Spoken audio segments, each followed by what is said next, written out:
महात्मा गौतम बुद्ध का प्रेरणादायक प्रसंग। जब मन अशांत हो तो कुछ समय मौन रहकर हालात समझे और फिर निर्णय ले, मन को मिल सकती है शांति। गौतम बुद्ध से एक व्यक्ति ने कहा कि मुझे आपसे बहुत सारे प्रश्न पूछना है। बुद्ध ने कहा कि पहले 1 साल तक मौन रखो, फिर प्रश्न पूछना। अशांत मन में प्रश्नों की अधिकता रहती है। प्रश्नों की वजह से हम सही निर्णय नहीं ले पाते हैं। ऐसी स्थिति में कुछ मौन हो जाना चाहिए। मौन रहकर हालात समझेंगे तो मन को शांति मिल सकती है। इस संबंध में गौतम बुद्ध से जुड़ा एक प्रेरक प्रसंग प्रचलित है। जानिए ये प्रसंग। प्रचलित प्रसंग के अनुसार गौतम बुद्ध रोज अपने शिष्यों को उपदेश देते थे। बुद्ध के प्रवचन सुनने शिष्यों के साथ ही अन्य लोग भी पहुंचते थे। एक दिन जब बुद्ध प्रवचन दे रहे थे, तभी एक व्यक्ति पहुंचा और वह बोला कि तथागत, मैं आपसे बहुत सारे प्रश्न पूछना चाहता हूँ। मेरा मन बहुत अशांत है। कृपया मेरे प्रश्नों के उत्तर दें ताकि मेरा मन शांत हो सके।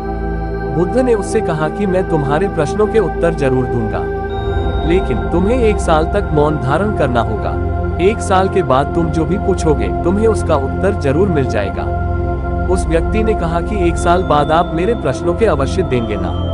बुद्ध ने कहा कि मैं अपनी बात का पक्का हूँ, तुम्हें सारे प्रश्नों के जवाब दूंगा, लेकिन 1 साल बाद। बुद्ध की बात मानकर उस व्यक्ति ने मौन व्रत धारण कर लिया। धीरे धीरे वह मौन की वजह से उसका मन एकाग्र होने लगा। वह ध्यान में उतरने लगा।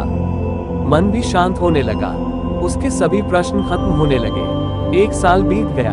समय पूरा होने के बाद बुद्ध ने उस व्यक्ति से कहा कि अब तुम अपने सभी प्रश्न मुझसे पूछ सकते हो। ये बात सुनकर वह व्यक्ति हंसा और कहा कि 1 साल पहले मेरे मन में कई प्रश्न थे, लेकिन अब सारे प्रश्न शांत हो गए हैं। अब मेरे पास आपसे पूछने के लिए कोई प्रश्न नहीं है। बुद्ध ने उस व्यक्ति से कहा कि जब तक हमारा मन शांत नहीं है, मन में ढेरों प्रश्न उठते रहते हैं, उसकी परेशानियां बनी रहती हैं। अज्ञान और भ्रम की वजह से हमारा मन प्रश्नों के उत्तर तक पहुंच ही नहीं पाता है। कुछ समय मौन धारण करके हम हालातों को समझेंगे तो सारे प्रश्नों के उत्तर स्वतः ही मिलने लगते हैं। मन शांत हो जाता है तो सभी प्रश्न भी खत्म हो जाते हैं। सारी चीजें हम आसानी से समझने लगते हैं और जीवन में सुख शांति मिल जाती है।